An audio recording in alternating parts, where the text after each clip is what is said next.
So these are some things that the trainer may encounter when working in this population.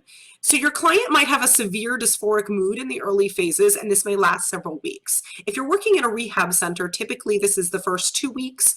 These clients may have a pretty dysphoric mood after coming out of that detox, that first 7-day period, though you may see this start to improve before they leave the rehab facility. Symptoms are more emotional and less physical, like we discussed earlier on in this module. Group fitness for this client and patient population may be preferable to one-on-one training.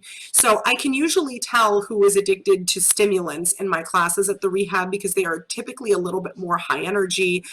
They tend to want to seek out friends or groups or be together more so than individuals who are alcohol users or opiate users, though that's not absolutely the case for every individual.